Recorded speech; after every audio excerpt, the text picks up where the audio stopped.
My daughter-in-law slapped me across the face in my own living room. I didn't scream, I didn't raise my hand, I didn't even step back. I just looked at her. And that was the moment everything changed. What I did next left them completely unprepared. I'm glad you're here. Stay with me until the end, and let me know the city you're watching from. I want to know how far this story travels. It started the day my son told me they had sold their house. He said it casually, like he was commenting on the weather. The market was good, he explained. They walked away with a little over $600,000. He said the number slowly, proudly. Then he added something else. He said he had put all the money in his wife's hands. For spending. For decisions. For their future. I nodded and said nothing. At my age, you learn that silence often reveals more than questions ever will.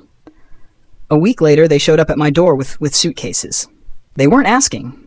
They were informing me. They said it was temporary, just until they figured things out, just until they found the right place. My son avoided my eyes. My daughter-in-law walked straight past me, already scanning the house like she was deciding where things belonged. This house has been mine for over 30 years. I raised my children here. I buried my husband from this address. Every room carries memory. Still, I stepped aside and let them in. I told myself this was what mothers did.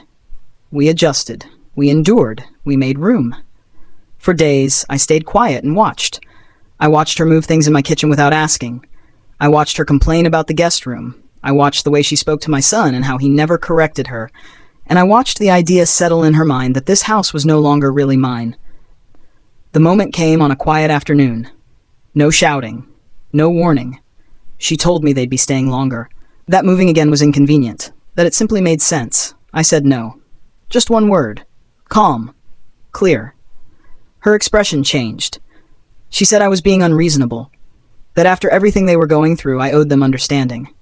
I told her again that this was my home and the arrangement was temporary. That was when she raised her hand. It was quick. Flat. The sound was louder than the pain. My son didn't move. I didn't touch my face. I didn't look at him. I looked straight at her. She smiled, just slightly, like she thought she'd won. I excused myself, went to my bedroom, closed the door, and sat on the edge of the bed for exactly 1 minute. Then I picked up my phone and called my lawyer. I didn't cry. I stated facts, names, dates, what happened. When I walked back out, they were laughing in the kitchen, talking about dinner and money. They didn't know a line had been crossed.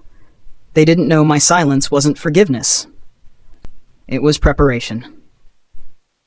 Subscribe to the channel and like this video. To watch the full story, click the link at the bottom left of the screen or in the description.